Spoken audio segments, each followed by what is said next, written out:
Assalamualaikum warahmatullahi wabarakatuh. Alhamdulillah. Selalu saja lisan kita memuji Sang Pencipta Allah atas segala nikmat yang dilimpahkan kepada kita, termasuk adanya hari ini. Satu hari lagi Allah menambahkan umur kita. Setelah kita melalui sekian lama umur di muka bumi ini dan juga nanti akan berakhir di satu titik nanti pada saat ajal datang. Saya sering membahasakan dan jadikan sebagai bahan muhasabah. Kalau kita masih bisa hidup satu hari ini dan kita sedang melaluinya seperti sekarang, maka maksimalkan Bapak Ibu sekalian untuk banyak bersyukur kepada Allah Subhanahu wa taala atas segala nikmat yang dilimpahkan, termasuk adanya peluang-peluang untuk beramal saleh, mungkin dengan menghadiri majelis ilmu seperti ini. Juga amal-amal saleh yang lalu-lalu yang pernah kita lakukan dan bagaimana kita mempertahankan itu, serta kesempatan emas untuk bertaubat yang merupakan tiket untuk ke surga dari semua kesalahan masa lalu. Selebihnya kita berdoa kepada Allah Subhanahu wa taala, semoga ke depannya Allah berikan kita umur yang panjang dan juga dalam keistiqomahan dalam agama. Selanjutnya kita panjatkan salawat dan taslim kepada utusan Allah Subhanahu wa taala yang telah membawa kepada kita hukum halal haramnya, yaitu Nabi besar Muhammad sallallahu alaihi wa ala alihi wa sahbihi wasallam, sebagai bentuk kepatuhan kepada Allah Subhanahu wa taala dan sebagai juga balas jasa atas kebaikan dan perjuangan beliau dalam menyampaikan agama Allah sehingga sampai kepada kita semuanya. Lalu teman-teman, saya mengucapkan ahlan wa sahlan, selamat bergabung teman-teman dari Brisbane, dari Australia, dan juga seluruh teman-teman yang bergabung di medsos kami yang sudah rutin mengikutinya dari Indonesia dan beberapa negara yang lainnya. Pada hari ini kita akan bahas sebuah tema, bukan bedah buku seperti biasanya, dan ini memang jadwal bukan yang seperti biasa, ya. Jadwal kita biasanya setiap hari jam 13.00 sampai 14.00 waktu Indonesia Barat. Namun hari ini kita ada tambahan jadwal karena permintaan dari teman-teman dari Brisbane, Australia. Dan saya juga sudah 2 kali ya ke sana, tapi memang belum sempat ke Brisbane, sempat ada undangan waktu itu. Qadarullah belum sempat, tapi saya sempat ke Melbourne dan Sydney. Mudah-mudahan satu waktu insya Allah. Terima kasih jazakumullah khair atas undangannya. Kita bisa bertemu di lokasi nantinya. Teman-teman sekalian, tema yang dipilih oleh teman-teman dari Brisbane adalah masalah Ramadan. Tadinya saya berpikir ini adalah kajian muslimah. Saya sempat memberikan judul wanita salihah adalah sebaik-baik perhiasan dunia. Tapi karena permintaannya masalah Ramadan, maka saya merespon. Dan ada alasan kenapa saya merespon walaupun kita sekarang masih di bulan Rajab ya. Dan tepatnya pada hari ini tuh kita berada di tanggal 20 Rajab. Jadi masih ada sekitar 10 hari lagi baru kita masuk ke bulan Sya'ban. Kemudian 1 bulan Sya'ban baru kita masuk ke Ramadan. Jadi kurang lebih masih ada 1 bulan 10 hari. Ya, kurang lebihnya Ramadan akan masuk. Kalau ada yang bertanya kenapa membahas masalah Ramadan? Saya bukan mewakili teman-teman dari Brisbane menjawab ini, tapi saya pada saat menyetujuinya saya punya alasan tersendiri. Yang pertama teman-teman sekalian, ada beberapa riwayat dinukil dari sebagian salafus salih. Mereka itu kalau Ramadan sudah berlalu pas di Idul Fitri, selama 6 bulan berturut-turut, dari mulai bulan Syawal, Zulqa'dah, Zulhijjah, Muharram, Safar, Rabiul Awal. Ini mereka berdoa selama 6 bulan agar seluruh amal mereka di Ramadan yang mereka kerjakan diterima sama Allah SWT. 6 bulan mereka non-stop berdoa. Dan 6 bulan yang tersisa, Rabiul Tsani, Jumadil Ula, Jumadil Thaniyah, Rajab, Sya'ban, ya. Ini semuanya mereka berdoa agar Allah mudahkan mereka sampai di Ramadan. Jadi kita sekarang kurang lebih 1 bulan 10 hari menjelang Ramadan, sangat wajar. Para salafus saleh bahkan 6 bulan sebelumnya. Alasan yang lain teman-teman sekalian adalah alasan rasional sebenarnya. Sekarang kalau Anda kerja di satu perusahaan, dan perusahaan itu akan mengadakan pelatihan buat pegawai-pegawainya. Mana kira-kira yang dianggap lebih profesional? Perusahaan yang mengiklankan beberapa waktu sebelumnya, misal 2-3 bulan sebelumnya, bahkan 6 bulan sebelumnya, nanti akan ada pelatihan pada tanggal ini, di lokasi ini, gitu kan. Kemudian diatur jadwalnya segala macam, atau tiba-tiba pada saat sudah akan pelatihan besok, hari ini diberitakan besok akan ada pelatihan. Tentu saja yang jauh sebelumnya, gitu kan. Maka ada baiknya kita memang membahas jauh sebelumnya agar kita punya persiapan-persiapan dalam menyambut bulan yang sangat luar biasa. Bulan yang sangat mulia. Ada yang kita sebutkan keutamaan-keutamanya terlalu banyak. Dan sayang kalau seandainya ini disia-siakan. Beda sekali orang yang sudah punya persiapan, ya, kejiwaan, semangat. Dengan orang, kemudian tiba Ramadan, dengan orang yang masih belum 2-3 hari, mungkin seminggu sebelum Ramadan, baru dia mau adakan persiapan. Akan beda. Ya, akan sangat beda. Itu kurang lebih alasannya teman-teman sekalian. Ramadan juga ini, atau tema yang sedang kita bahas seperti masalah dahsyatnya Ramadan, kami sudah susun dalam bentuk buku. Dan insya Allah, di dalam ini alasan yang lain juga, insya Allah, kita akan terbitkan dalam waktu dekat buku ini judulnya Dahsyatnya Ramadan. Yang kita harapkan ini bisa insya Allah menjadi wacana dan tambahan khazanah ilmu buat teman-teman kaum muslimin. Dan juga bisa menjadi peluang orang yang mau berbuat sosial, menyebar luaskan informasi tentang Ramadan supaya orang punya semangat lagi menyambutnya. Dan juga mengingat kembali program-program yang harusnya dia jaga di bulan Ramadan. Atau bahkan menambah program yang sebelumnya memang dia belum ketahui. Teman-teman sekalian, bulan Ramadan ini Allah jadikan memang untuk memperbanyak pahala.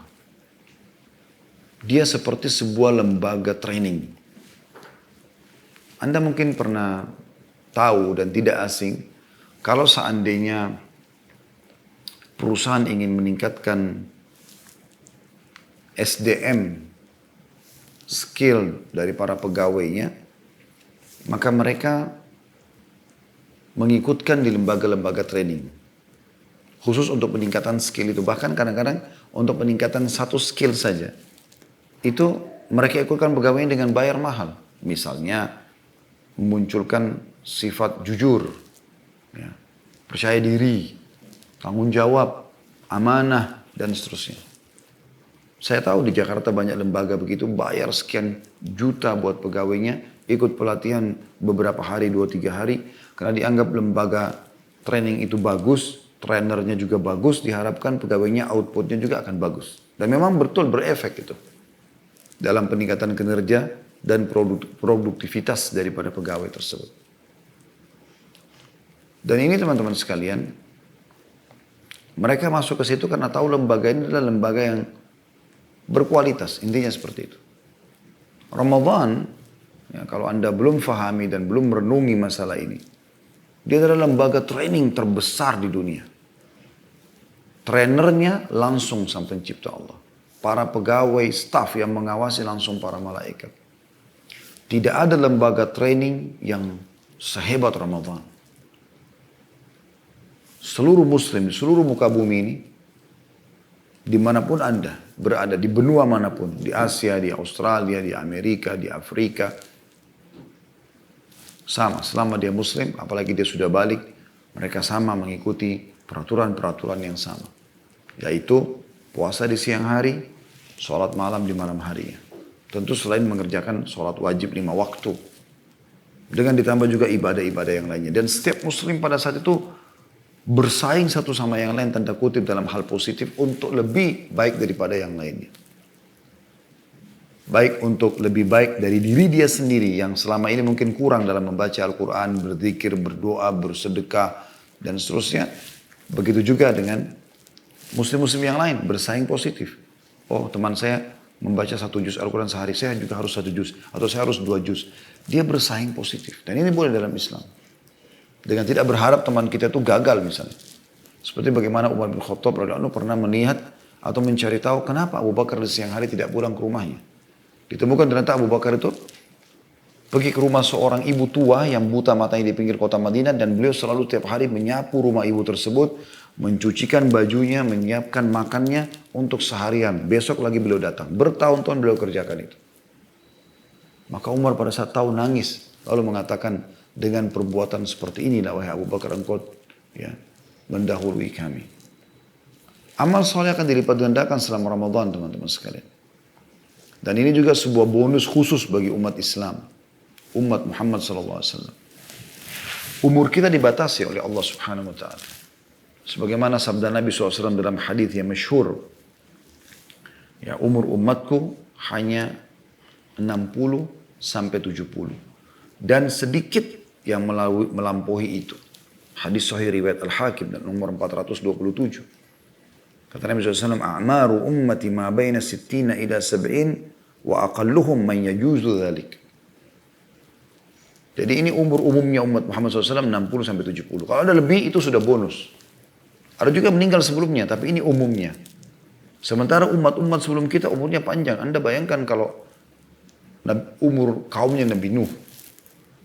Nabi Nuh disebutkan dalam Al-Quran berdakwah di kaumnya 950 tahun. Dan itu yang didakwai satu generasi.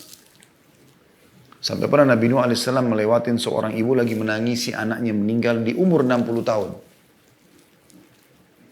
Lalu kata Nabi Nuh AS, kenapa kau menangis wahai hamba Allah?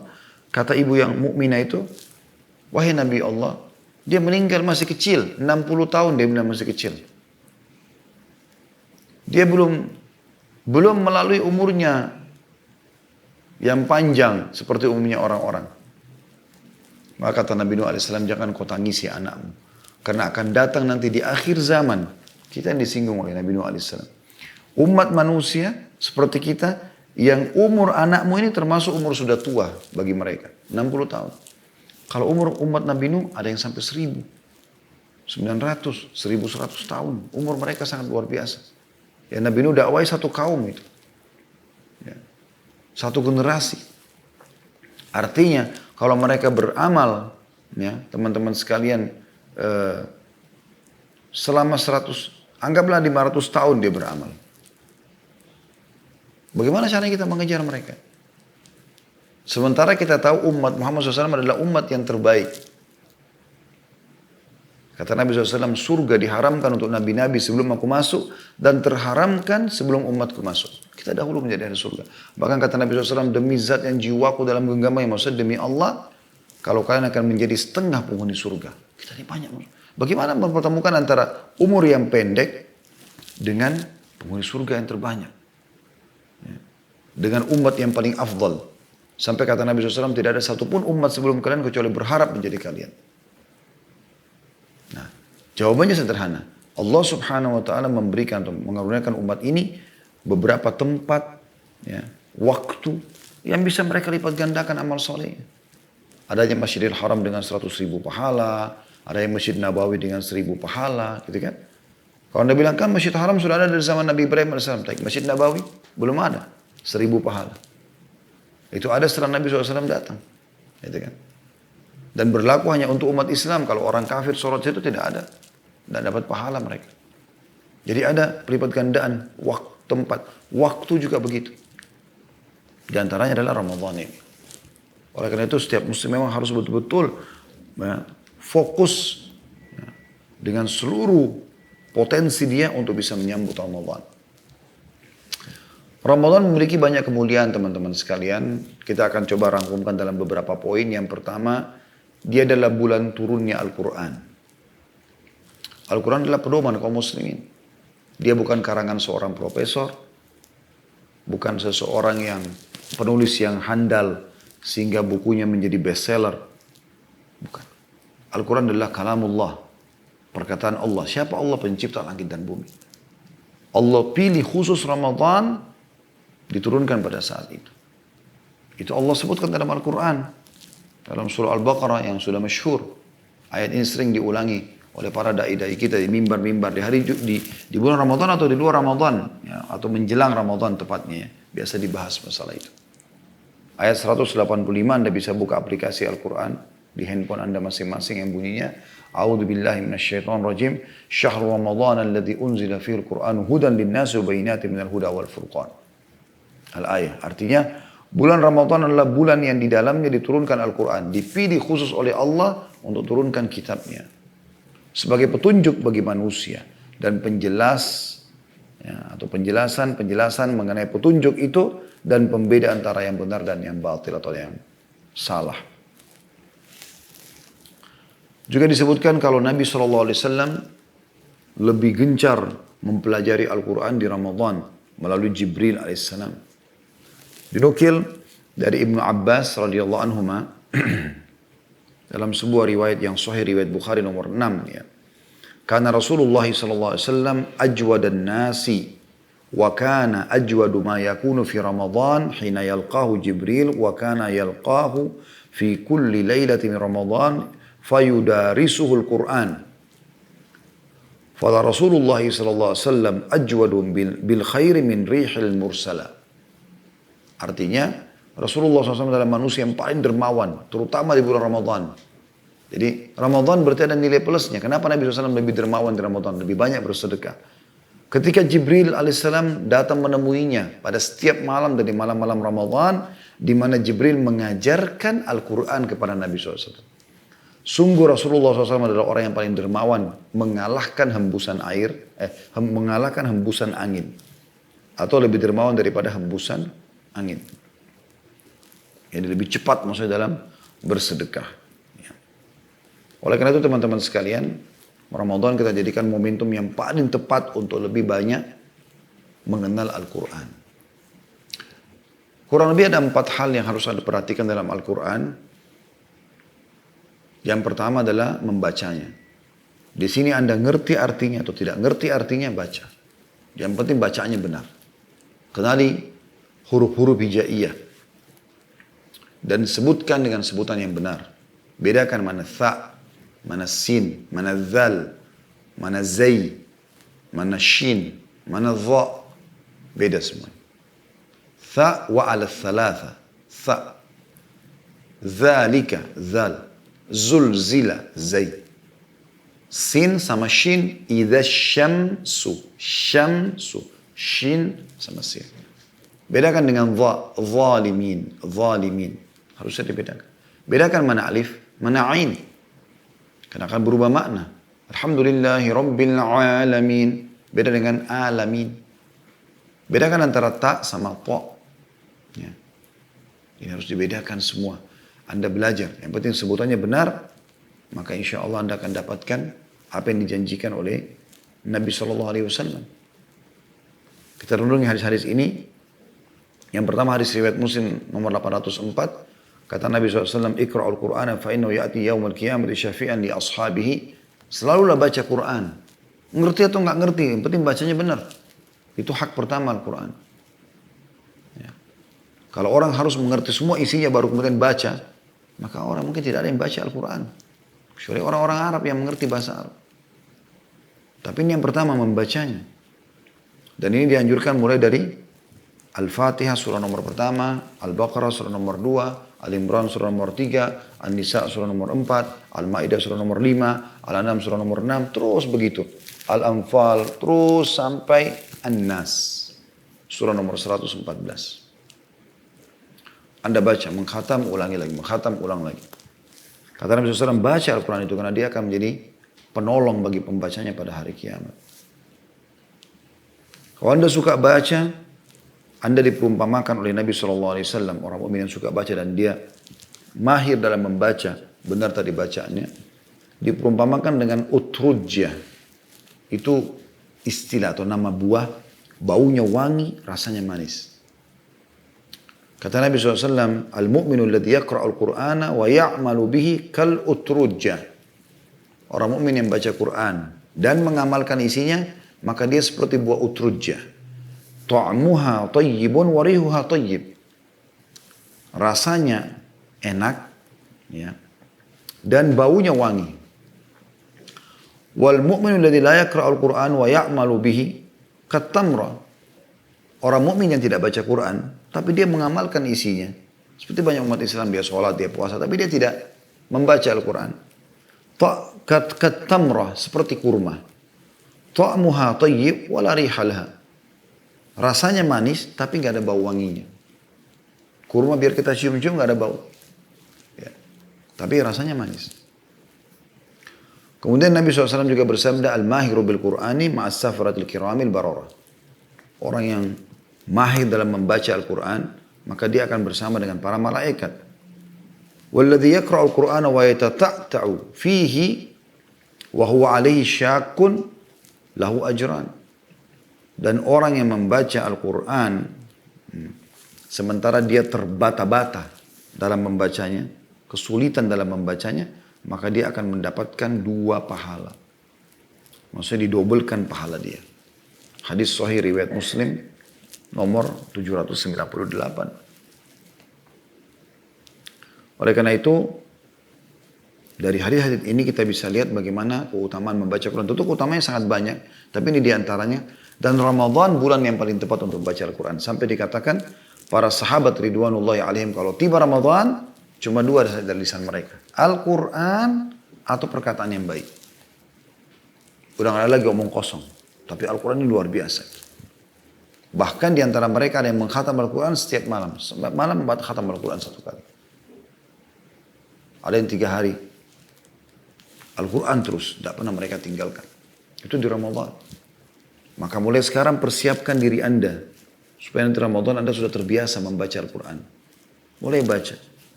Hak yang kedua Al-Quran adalah mentadabburi. Nah, beda dengan membaca saja. Kalau tadabbur ini, kita memilih 10 ayat Al-Quran. Tidak harus berurut dari Al-Fatihah, Al-Baqarah, Al-Imran, tadi terus sampai An-Nas. Tapi Anda boleh pilih surah yang paling Anda sukai. Misal, Anda mau mulai dengan mempelajari kenapa Allah menamakan beberapa surah Al-Quran dengan nama-nama hewan. Seperti Al-Ankabut, laba-laba, An-Naml, semut misalnya. Al-Baqarah, sapi betina. Al-Fil, gajah. Kenapa ini? Anda mulai tadabbur di situ. Tadabbur artinya membacanya dan di sini memahami maknanya. Ya. Jadi ini yang kedua ini. Ada membaca tidak paham makna, dia baca saja untuk mengejar pahalanya. Ada membaca untuk memahami maknanya. Dan ini memang lebih banyak terjadi teman-teman sekalian di kalangan para sahabat. Mereka tidak melewati 10 ayat. Per 10 ayat. Allah berfirman tentang masalah tadabburin dalam surah Muhammad, surah nomor 47 ayat 24. A'udzubillahi minasyaitonirrajim. Afala yatadabbaruna al-Qur'an. Afala yatadabbaruna al-Qur'ana am ala qulubin aqfaluha. Mengapa mereka tidak mentadabburi Al-Quran? Atau memang hati mereka sudah terkunci? Ya. Sudah terkunci. Jadi Anda tadabburi itu. Atau Anda mungkin perempuan mau pelajari tentang wanita, ada surah An-Nisa. Ada juga nama perempuan surah Maryam. Atau Anda mau pelajari tentang nabi-nabi, ada surah Hud. Ya. Ada surah Ibrahim, ada surah Yusuf, ada surah Yunus, ada surah Muhammad alaihi wassalatu wassalam semuanya. Ada tentang kiamat, surah Al-Qiyamah, Al-Zalzalah, Al-Haqqah. Ya, banyak. Maka Anda bisa tadabbur dengan mempelajari semua itu. Kalau Anda mau menggabungkan antara membaca dengan tadabbur bisa juga. Misalnya Anda ingin membaca Al-Quran dengan niat menghatamnya, maka Anda sekalian tadabbur. Jadi Anda mulai dari surah Al-Baqarah, surah Al-Fatihah yang 7 ayat dipelajari, ya, ditadabburi isi-isi kandungan maknanya, sebab turunnya, pendapat ulama, baru Anda pindah lagi, tapi ini akan lama Anda menghatamnya. Tapi kalau Anda lowongin misalnya, ada waktu misal habis subuh khusus untuk membaca Al-Quran. Berapa ayat pun terserah Anda, yang penting nanti Anda menghatamnya. Nanti habis duhur Anda tadabbur. Khusus 10 ayat Anda renungi benar-benar makna-maknanya, sebab turunnya pendapat ulama. Nah itu lebih baik, lebih efektif. Sehingga yang ini menghatam iya, yang ini memang butuh waktu lama. Karena Anda untuk mempelajari, mengorek-orek ilmunya segala macam ini kan butuh waktu itu tadabbur. Kemudian yang ketiga menghafalnya. Menghafal ini kurang lebih sama metodenya dengan tadabbur. 10 ayat saja per hari. Kalau Anda bisa lebih, alhamdulillah. Tapi kalau Anda mau lebih mudah ringan, 10 ayat per hari. Ya. Insya Allah kalau Anda hafal habis subuh misalnya 10 ayat tersebut, mungkin setengah jam. Di waktu sholat duha Anda pakai, saya 10 ayat, Anda sholat duha anggaplah 2 rakaat. Berarti 5 ayat di rakaat pertama setelah Al-Fatihah, 5 ayat juga di rakaat kedua. Kalau Anda sholat lebih dari 2 rakaat, misalnya 4 rakaat, Anda bisa ya ulangi lagi. Anda sholat sampai 8 rakaat, Anda bisa ulangi terus. Di qobliyah duhur, di 2 rakaat sholat duhur, di ba'diyah duhur, Di Qobliyah asar. Di sholat 2 rakaat pertama asar. Karena 2 rakaat pertama yang ada surah setelah Al-Fatihah. Di Qobliyah maghrib. Di maghrib kita kalau berjamaah tentu imamnya yang membaca dengan suara jahar. Tapi di Qobliyah maghrib 2 rakaat. Dan di Ba'diyah maghrib 2 rakaat. Di Qobliyah isya 2 rakaat, di Ba'diyah isya 2 rakaat. Belum sholat tahajudnya. Ini kalau dalam sehari Anda ulangi terus 10 ayat Anda akan hafal di luar kepala. Hari kedua juga begitu, hari ketiga juga begitu. Al-Quran ada 6.000 sekian ayat ya. Kalau Anda setiap hari hafal 10 ayat, dalam 1 bulan Anda punya 300 ayat. Ya, dalam 1 bulan. 10 bulan Anda punya 3.000 ayat. Berarti kurang dari 2 tahun Anda bisa hafal 30 juz. Tapi kan nanti saya bisa lupa saat itu. Bisa saja Anda lupa, tapi tidak mungkin orang lupa semuanya isi Al-Quran. Anda lupa, Anda tinggal ulangi. Pakai dalam sholat. Gunakan hafalan Quran pada saat lagi menuju ke kantor, lagi di atas sepeda, pakai headset, lagi di motor, lagi di mobil, tinggal dengarkan. Segala macam hal bisa kita pakai sekarang, connectkan dari handphone kita. Segala macam teknologi sekarang sudah sangat canggih. Atau mungkin ada flash disk yang dipasang, atau mungkin ada hard disk yang dicolok. Segala macam hal bisa kita lakukan. Anda hafal Al-Quran. Ya. Kemudian yang selanjutnya adalah mengamalkan isinya. Tentu masalah menghafal Quran ini ada hadis yang menjelaskan masalah keutamanya. Di antaranya adalah sabda Nabi SAW. Ya. Yaji'ul Qur'ana yawmul qiyamah. Al-Quran akan datang pada hari kiamat. Fayaqulu ya Rabbi hallihi fayulbasu tajal karamah. Berikan penghafalku ini perhiasan. Lalu Allah memberikannya mahkota kemuliaan. Thumma yaqulu ya Rabbi zidhu fayulbasu hullatul karamah. Maka Al-Quran mengatakan tambahkan buat dia ya Allah. Maka Allah pun menambahkannya mahkota kemuliaan. Thumma yaqulu ya Rabbi irda anhu fayarda anhu. Maka Al-Quran mengatakan lagi ya Allah ridholah kepadanya. Ridho artinya jangan pernah kau marah sama dia ya Allah. Maka Allah pun ridho kepadanya. Fayuqalu lahu ikra warqa wa tuzadu bi kulli ayatin hasanah.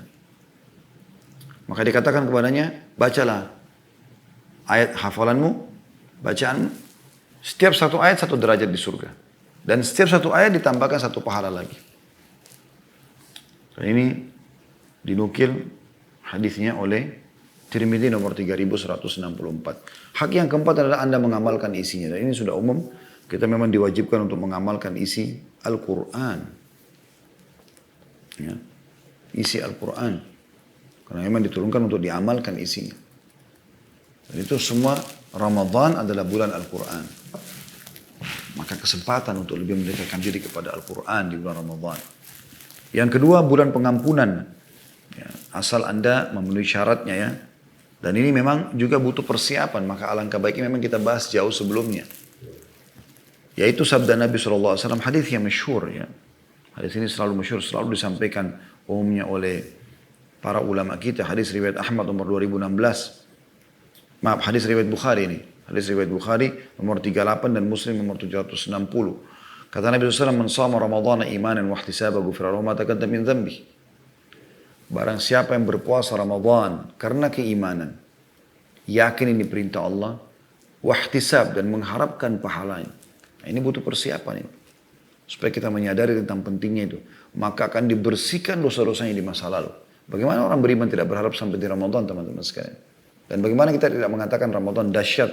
Dengan begitu tiba Ramadan bersih semua dosa-dosa kita. Tapi syaratnya kita menyambutnya. Ya, berpuasa di dalamnya. Dengan keimanan. Yakin perintah Allah dan juga mengharapkan pahalanya. Juga sabda Nabi SAW. As-salawatul khams. Antara salat 5 waktu. Wal jum'atu ila jum'ah. Antara Jumat dengan Jumat. Wa Ramadan ila Ramadan. Dan Ramadan ke Ramadan setelahnya. Mukaffiratun ma bainahunna idza syunibatil kabair. Akan menjadi pembersih di antara keduanya. Kalau dijauhi dosa-dosa besar. Ya. Yang ketiga, bulan yang penuh dengan berkah dan rahmah. Berkah semuanya. Berkah itu artinya tercukupkan. Cukup. Berkah itu kayak misalnya Anda makan 1 piring berdua tapi kenyang gitu ya. Berkah.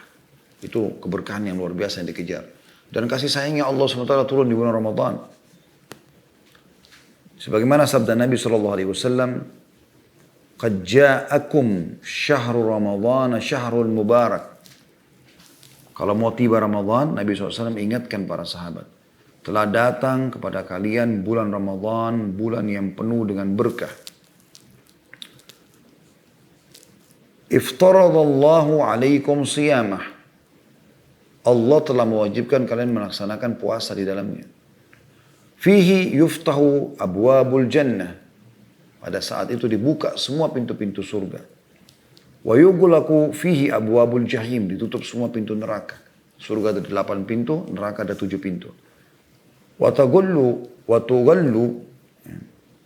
atau tagullu tepatnya, wa tagullu fihi syayatin, dan dibelenggu semua syaitan-syaitan.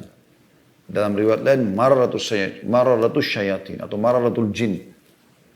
Jin-jin yang bejat, yang jahat. Fihi lailatun khairum min alfi syahr. Di dalamnya ada malam lebih baik daripada 1000 bulan. Man hurima khairaha faqad hurim. Siapa yang terharamkan dari kebaikannya Ramadan karena banyaknya keutamaannya seperti ini, maka dia telah terharamkan dari semua kebaikan. Terlalu banyak kemuliaannya gitu. Dalam hadis yang lain kata Nabi SAW, "Idza jaa Ramadan futihat abwabur rahmah." Kalau tiba Ramadan dibuka semua pintu-pintu rahmatnya Allah, pintu karunia-Nya, pintu rezekinya. Wa gullikat abwabul jahannam, dan ditutup pintu-pintu neraka jahannam. Wa sullilatis syayatin, dan setan-setan yang merupakan musuh nyata semuanya dibelenggu. Belenggu itu berarti ya, leher, tangannya semua diikat. Hadis ini sahih riwayat An-Nasai nomor 2102. Yang keempat masih masuk dalam seperti hadis tadi, masalah dibukanya semua pintu-pintu surga.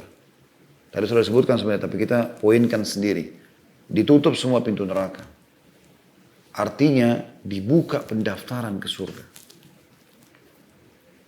Ramadan iklan resmi, dibuka pendaftaran ke surga bagi yang mau. Jangan teman-teman Anda menjadi seperti sebagian orang, dia lewat di sebuah kampus, di depan sebuah kampus ada pelang tertulis besar, terbuka pendaftaran. Lalu Anda cuma mengatakan, saya mau kuliah di situ. Tapi nggak pernah daftar. Sehebat apapun Anda tidak terdaftar. Ya. Saya mau kerja di situ, padahal tidak pernah mengajukan pelamaran. Bagaimana caranya? Ramadan terbuka sekali. Dibuka pintu-pintu surga. Dan juga ditutup semua pintu neraka. Nggak ada orang masuk ke neraka pada saat itu. Allah Subhanahu wa Ta'ala tutup semuanya. Pintu-pintu neraka tidak ada yang dibuka. Ini luar biasa sebenarnya. Bagaimana Allah Subhanahu wa Ta'ala berikan kesempatan kita untuk selamat dari neraka. Dalam beberapa hadis disebutkan bahwasanya sesungguhnya Allah memiliki orang-orang yang dibebaskan dari api neraka di bulan Ramadan, dan itu terjadi di setiap malam-malam dari malam Ramadan. Nama Anda dihapus, bukan lagi jadi penghuni neraka. Mohon saja, modalnya tinggal merengek sama Allah. Mohon. Yang kelima, dibelenggu syaitan-syaitan. Siapa syaitan-syaitan teman-teman? Musuh kita. Bagaimana teman-teman kalau kita mau lomba lari sama orang, rival kita ini dibelenggu. Kakinya diikat, dua-duanya, tangan diikat, lehernya diikat. Anda biar jalan santai menang. Yang selama ini syaitan berusaha dengan 1001 jalan untuk supaya mengikat Anda, teman-teman sekalian, agar Anda terjerumus selalu dalam perbuatan dosa, dibelenggu. Dalam sebuah riwayat dikatakan sehingga mereka tidak leluasa menggoda seleluasa menggoda di luar Ramadan. Apalagi Anda khawatirkan dan ragu atau takutkan pada saat musuh kita sudah diikat. Sayang sekali teman-teman, banyak orang subhanallah begitu Ramadan selesai, antara dia sama syaitan yang biasa goda dia itu jaraknya 1 bulan. 1 bulan. Ya. Mungkin Anda kalau di Australia teman-teman, saya entah dari mana, tapi dari satu kota ke kota yang lain, mungkin kalau jalan kaki 1 bulan sampai itu. Artinya jarak kita sama syaitan jauh sekali. Jauh sekali. Sayangnya, ada banyak orang begitu Ramadan selesai Idul Fitri, tiba, milisannya bilang, Alhamdulillah. Bukan Alhamdulillah karena berhasil ikuti pelatihan Ramadan supaya menjadi orang yang lebih baik. Tidak. Mereka membahasakan Alhamdulillah seperti yang lepas dari penjara ibadah. Alhamdulillah. Sudah tidak lagi sholat malam. Enggak lagi mengaji. Enggak lagi berzikir. Enggak lagi berdoa. Enggak lagi tutup aurat. Enggak lagi membaca Al-Quran. Enggak. Semua. Seperti orang yang sudah jauh dari musuhnya. Sudah lomba lari, sudah jauh sekali. Sudah dekat garis finish. Dia kalau mati bisa masuk surga. Dia duduk manis nunggu musuhnya datang. Sampai setan datang dekat dia, godain lagi dia. Karena semua hasil pelatihan Ramadan ditinggalin sama dia. Lagi dibelenggu kesempatan. Selepas Idul Fitri, Anda tinggal injak gas. Setan tidak akan bisa menjangkau Anda. Dan Nabi SAW mengatakan dalam hadis yang lain, hadis ini diriwayatkan oleh Tirmidzi dalam sunannya nomor 682. Dan dihasankan oleh Syekh Albani.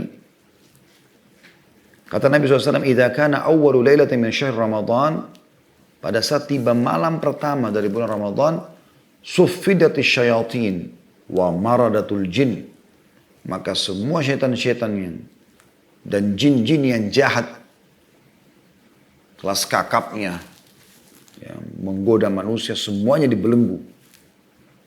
Belenggu leher, tangan, kaki. Kata Nabi SAW, wa gullikat abwabun nar, ditutup semua pintu neraka. Gak ada orang yang masuk neraka. Bisa bermakna tadi saya katakan dihapus namanya dari api neraka. Falam yuftah bin habab, tidak ada satu pintu pun dibuka neraka itu. Wa futihat abwabul jannah, dibuka semua pintu surga. Falam yughlaq minha bab, dan tidak ada satupun pintunya yang ditutup. Wa yunadi munadin, dan salah satu penyeru-penyeru dari malaikat, ya bagiyal khair akbil wa ya bagiyal syarr aqsir. Wahai para pelaku kebaikan, segera, ayo perbanyak amalmu, kesempatan. Dan wahai pelaku keburukan, tahan dirimu, kesempatan kau taubat. Walillahi utaqa'u minan nari wa dzalika kulla laila, dan setiap malam Ramadan ada pembebasan. Ada orang yang dibebaskan dari api neraka selamanya. Kalau Anda terdaftar di Ramadan nanti ini, insya Allah sebulan 10 bulan lagi, sebulan 10 hari lagi, dan insya Allah Allah panjangkan umur kita bisa dapat Ramadan yang banyak, yang sekian puluh kali, bahkan kuasa Allah SWT lebih banyak daripada itu Allah berikan kepada kita dengan amal-amal saleh.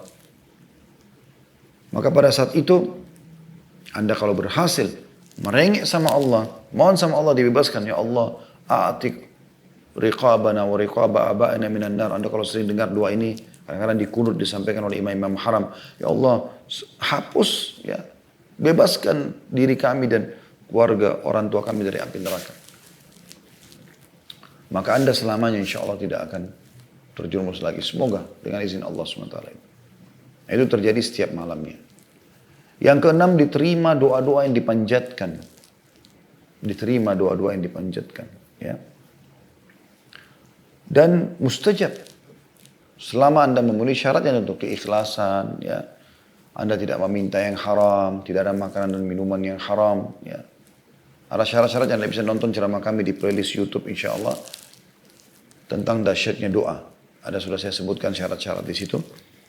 Nah, kalau Anda penuhi insya Allah syarat-syarat doa tersebut, maka kata Nabi SAW, Inna lillahi fi kulli yaumin utaqa minan nar. Sesungguhnya setiap hari ya, Allah memiliki beberapa orang yang dibebaskan dari api neraka fi syahr Ramadan, di bulan Ramadan. Wa inna likulli muslimin da'watun yad'u biha fayastajibu lahu. Dan setiap muslim yang berdoa memanjatkan doa akan dikabulkan pada saat itu. Ya. Ini luar biasa. Hadis ini riwayat Bazzar dan Al-Haythami. Dan hadis ini disahihkan oleh ulama hadis. Ada 3 waktu di Ramadan yang dipastikan insya Allah mustajab doa ya.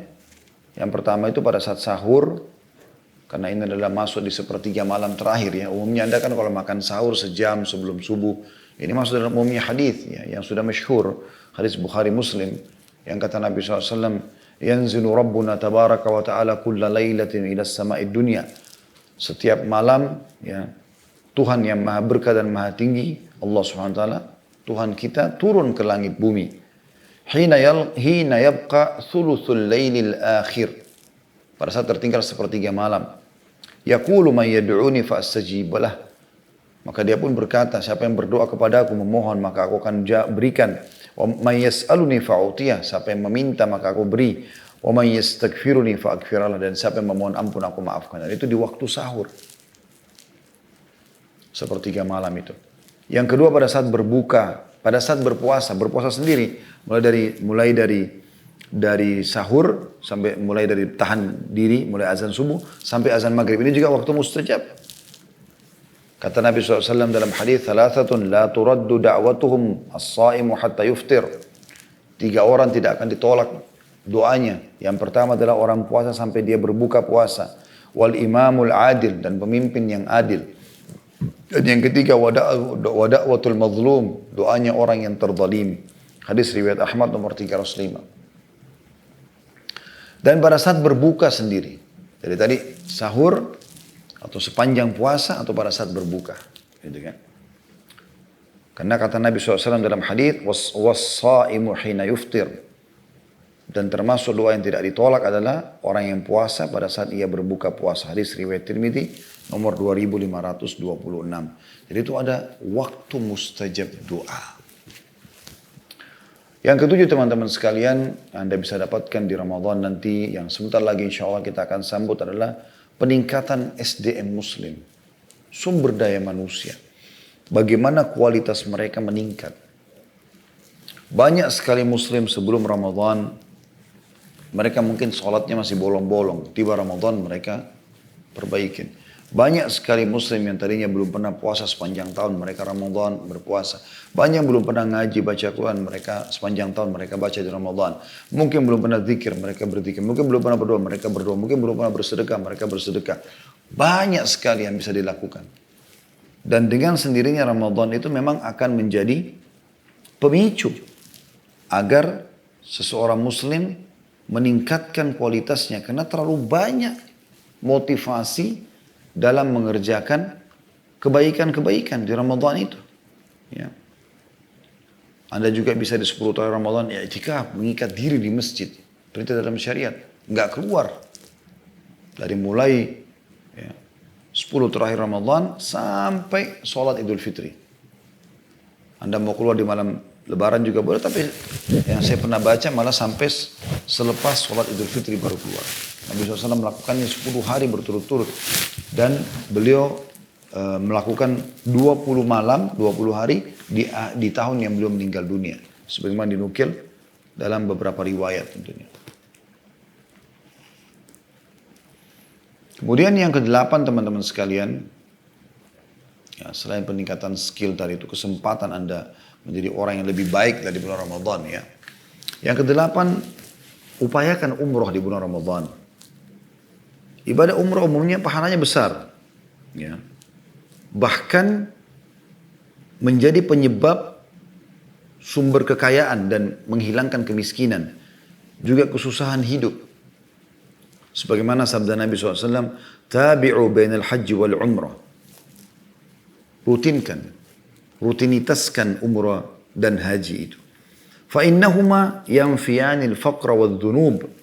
Karena keduanya haji dan umrah ini akan menghilangkan kemiskinan dan dosa-dosa. Kama yanfil kiru khabathal hadid. Sebagaimana pembakaran menghilangkan karat pada besi. Wadzahab wal fiddah, dan juga menghilangkan kotoran dari emas dan perak. Walaysa lil hajjatil mabrur thawabun illa jannah. Dan tidak ada balasan bagi orang yang melakukan haji yang mabrur, yang mengikuti syarat dan diterima, kecuali surga. Tapi saksi bahasan kita umrah. Nah, kata Nabi SAW, kalau Anda hanya bisa umrah setahun sekali, ya, maka jadikan di Ramadan. Karena pahalanya besar sekali. Kalau Anda bisa beberapa kali, bisa Anda pilih selain Ramadan dan Ramadan. Tapi Ramadan usahakan tidak luput. Tadi hadis tentang masalah umrah haji akan menghilangkan kemiskinan dan kesusahan hidup. Itu serta dosa-dosa. Diriwayatkan An-Nasai nomor 2631. Kalau masalah umrah Ramadan dikhususkan di Ramadan, itu punya keutamaan ekstra dibandingkan yang tadi, yaitu sabda Nabi SAW. Fa innal umrata fi Ramadan ta'dilu hujjatan atau hajjatan ma'i. Ketahuilah umrah yang dikerjakan di bulan Ramadan sama pahalanya dengan haji bersamaku. Jadi biayanya biaya umrah, waktu yang digunakan umrah lebih pendek, umrah paling 2-3 jam selesai. Tapi dapat pahala haji yang biayanya lebih besar, waktunya lebih lama. Kalau haji saja intinya dari tanggal 8 Zulhijjah sampai 13 Zulhijjah, kurang lebih 6 hari. Sunnah dengan wajib ya. Kalau wajib saja 4 hari. Sunnah tanggal 18 sama tanggal 13 Zulhijjah. Hari Tarwiyah sama hari terakhir Tasyrik. Yang wajibnya adalah 9, 10, 11, 12. Hari Arafah dan malamnya Muzdalifah. Kemudian hari Nahar, Lebaran Idul Adha. Kemudian 2 hari pertama hari Tasyrik. Kalau umrah cuma 2-3 jam selesai. Anda bisa dapatkan pahala ini dengan ibadah umrah di Ramadan. Tapi sekarang kan pandemi Ustaz. Ya, kami pun berangkat. Saya baru pulang umrah pandemi kemarin. Pandemi tidak menghalangi orang untuk melakukan ibadah umrah. Selama negara Anda mengizinkan Anda pergi, berangkat akhi dan ukhti. Jangan ragu dengan masalah itu. Kenapa harus ragu? Oh nanti kena corona. Di Indonesia pun Anda bisa kena corona kan? Di Australia pun Anda bisa kena corona. Di mana pun Anda bisa kena corona. Dan dimanapun juga Anda bisa selamat selama memang Allah SWT selamatkan Anda dan Anda juga jaga. Ikuti peraturannya. Kita ada peraturan kan. Ada protokolnya. Alhamdulillah kemarin kita umrah. Baik-baik saja semuanya. Alhamdulillah. Walaupun ada masa karantina. Ada PCR. Ada swab dan segala macam. Tapi Alhamdulillah semuanya. Baik-baik saja. Dan insya Allah kita berharap justru pahalanya lebih besar gitu ya. Kemudian yang ke-9 ada malam lebih baik daripada 1000 bulan. Ini tidak asing bagi Anda. Malam Lailatul Qadar. Ya, Lailatul Qadar. Malam kemuliaan. Qadar artinya kemuliaan. Allah turunkan surah khusus. Ya. Sudah masyhur Anda hafal tentu. A'udzubillahi minasyaitonir rajim. Inna anzalnahu fi Lailatul Qadar. Sesungguhnya kami turunkan Al-Quran di malam Lailatul Qadar. Malam kemuliaan. Wa ma adraka ma Lailatul Qadar. Apakah kalian tahu apa itu Lailatul Qadar? Lailatul Qadar khairun min alfi syahr. Lailatul Qadar itu lebih baik daripada 1000 bulan. Ini bukan waktu yang sedikit. Diambil dari surah Al-Qadar, surah nomor 97 ayat 1 sampai ayat 3. Kalau kita lanjutkan kan sudah masyhur ya. Tanazzalul malaikatu warruhu fiha bi'idni rabbi min kulli amr. Ya. Turunlah para Jibril dan juga para malaikat itu dengan izin Tuhan mereka gitu. Salamun hiya hatta matla'il fajr, mereka akan terus berada ya, sampai terbitnya waktu pagi. Nabi SAW memastikan mengatakan man qama lailatul qadri imanan wa ihtisaban ghufira lahu ma taqaddama min dhanbi. Siapa yang mendirikan malam Lailatul Qadar dengan keimanan dan mengharapkan pahalanya, maka dibersihkan dosa-dosanya yang telah lalu.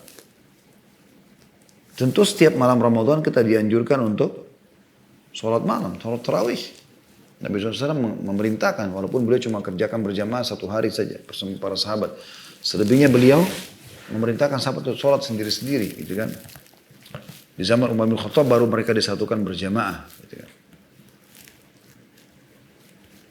Sebagaimana Nabi SAW mengatakan dalam hadis Bukhari Muslim, man qama ramadhana imanan wa ihtisaban ghufira lahu ma taqaddama min dhanbi.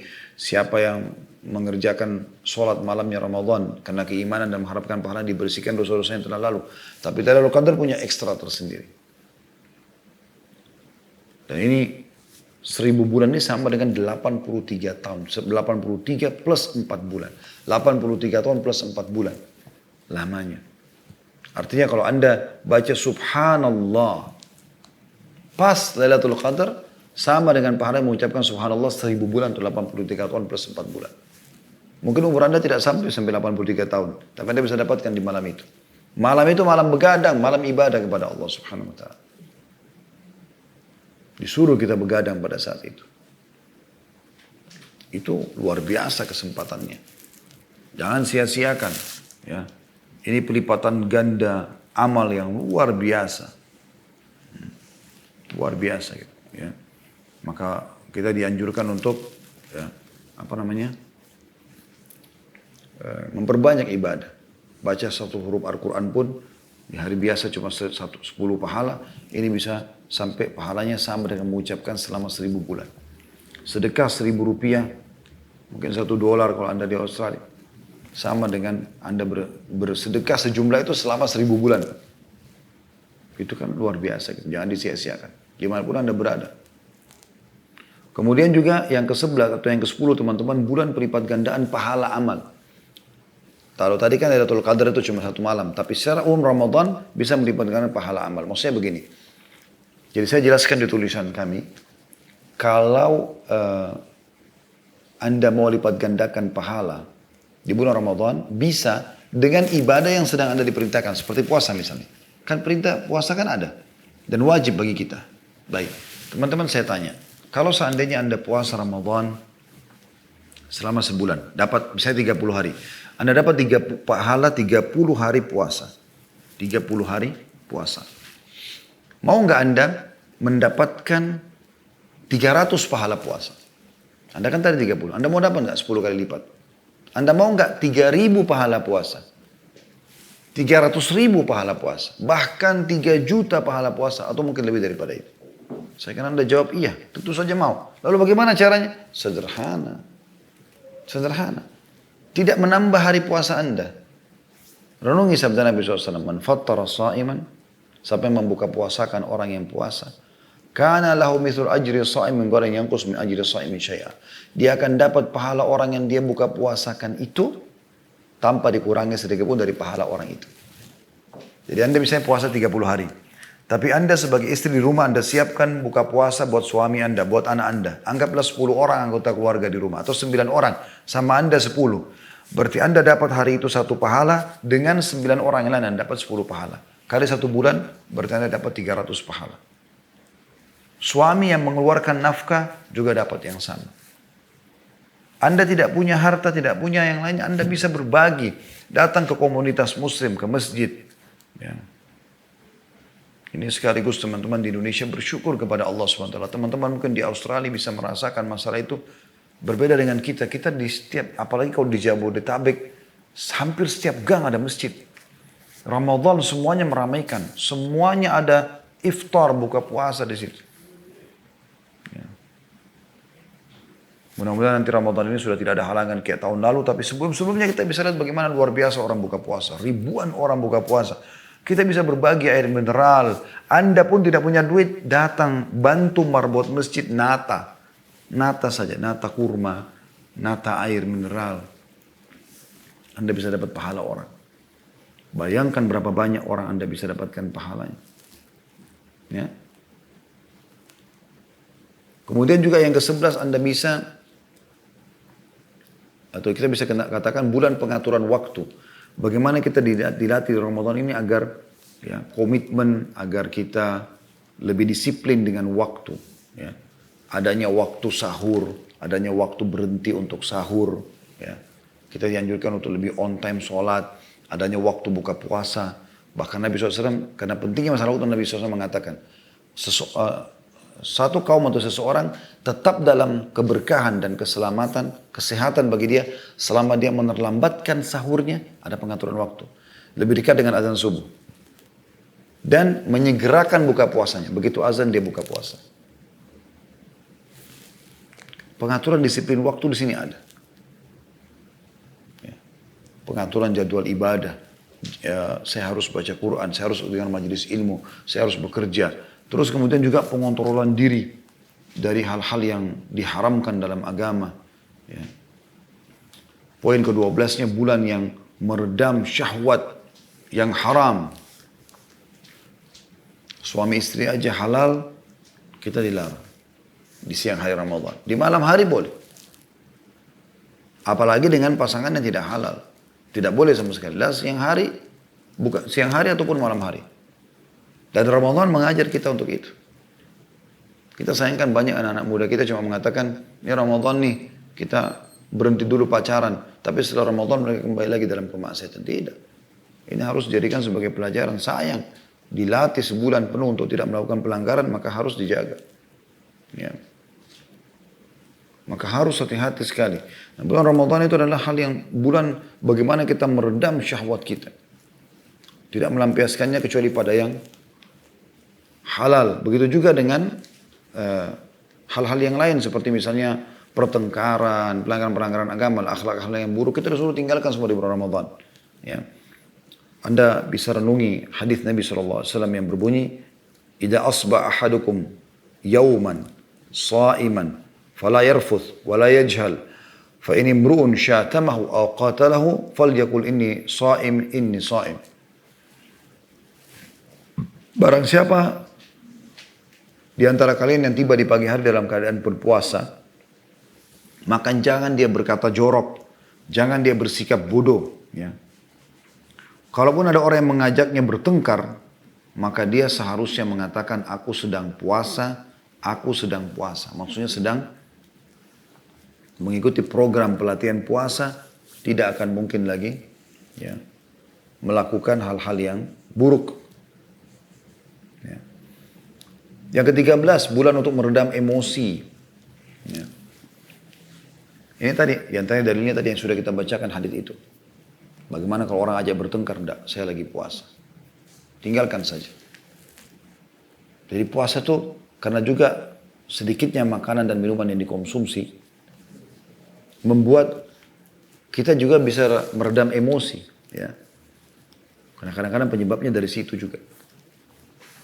Dan Nabi SAW sudah mengingatkan dalam hadis kepada seorang laki-laki anak muda yang datang mengatakan, ya Rasulullah, ya wasiatkan saya, kata Nabi SAW, jangan kau marah. Wasiatkan saya Rasulullah apalagi, jangan kau marah, sampai 3 kali. Gitu kan. Yang ke-14 bulan ya, melahirkan kepedulian sesama. Kita ada anjuran untuk membuka puasakan orang tadi, kita ada anjuran untuk zakat fitrah. Ya. Seperti itu. Ini juga ada rinciannya tentunya, tapi karena melihat waktu asar sudah dekat, saya ringkaskan. Kemudian yang ke-15 bulan mengatur pola makan. Ya. Jadi teman-teman yang saya ingin berbagi di sini, jangan jadikan sahur dan buka puasa itu ajang balas dendam. Selalu dia ketakutan sendiri, kalau saya tidak sahur banyak nanti saya kelaparan. Tidak ada akhi dan ukhti itu. Tidak usah khawatir. Sampai kata Nabi SAW, sebaik-baik makanan sekalian di sahur adalah kurma. Sebaik-baik makanan kalian buka puasa adalah kurma. Kalau buka puasa ambil dulu kurma, baca bismillah. Kemudian baca doa. Dhahabat dhama' wabtalatul uruq wa thabatal ajru insyaallah. Baru makan kurma 1-3 butir. Kurma basah kalau bisa. Setelah itu baru minum air. Habis itu Anda sholat maghrib. Jangan kagetkan dulu perutnya. Setelah pulang baru Anda boleh konsumsi. Sahur pun begitu. Tidak usah khawatir teman-teman sekalian. Malah bagus. Ramadan itu adalah bulan kesehatan teman-teman sekalian. Bulan di mana Anda akan secara otomatis menjadi orang yang terjaga dari penyakit-penyakit. Saya tutup dengan sebuah kisah. Ada orang di Saudi, seorang pengusaha kaya raya. Dia nggak pernah puasa Ramadan. Dan subhanallah setiap tiba Ramadan, setelah menjelang Ramadan, supaya keluarganya nggak hardik lingkungannya karena dia tinggal di Saudi. Orang-orang semua pada puasa, dia berangkat sekeluarga ke Eropa. Nggak puasa karena alasannya musafir. Bertahun-tahun begitu sampai Allah uji dia dengan penyakit. Penyakit ini tiba kena di perutnya. Setiap kali muncul kambuh pasti kejang dan dia kesakitan. Karena dia orang kaya raya, dia konsultasi sama dokter terhebat di seluruh dunia, termasuk di beberapa negara Eropa dan Amerika yang biasa didatangin, tetap mereka nggak temukan penyakitnya. Sampai dia bertemu dengan seorang dokter Katolik di Jerman, spesialis penyakit dalam. Itu dia lihat nama-nama dokter yang pernah didatangin, resep-resep vitamin yang pernah dikasih, sudah sangat luar biasa gitu. Tapi dia kebetulan orang ini lama pelajari Islam dan sudah mau masuk Islam, cuma dia lagi butuh sebuah bukti gitu. Hikmah Allah sementara Allah penemukan dengan orang ini. Lalu kemudian ditanya, kamu agama apa? Ditanya pasien, kata dia Muslim. Dia bilang, setahu saya sebentar lagi akan tiba bulan Ramadan, kalian umat Islam ini berpuasa.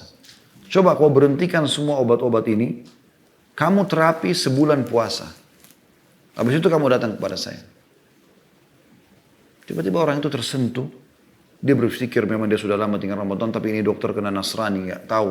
Kalau dia lama tidak puasa, maka dia pun pulang, dia praktikin. Dia bilang subhanallah, dia ceritakan setelah itu dia tobat kepada Allah. Mulai dari hari pertama dia niat puasa, hilang penyakit kejang. Hampir dulu tiap hari kejang itu muncul. Sampai setelah Ramadan hilang dan sampai hanya setelah itu pun hilang, dia kembali ke Jerman, dia sampaikan kepada dokternya. Dokternya pun kagum, yang dokternya syahadat gara-gara itu. Jadi luar biasa hikmah Allah subhanahu wa ta'ala. Oleh karena itu teman-teman sekalian, kalau kita mau bahas ini tentu butuh waktu yang lama. Saya cukupkan sampai sini insya Allah. Mudah-mudahan ini bisa cukup menjadi motivasi buat kita untuk punya persiapan menghadapi Ramadan nanti.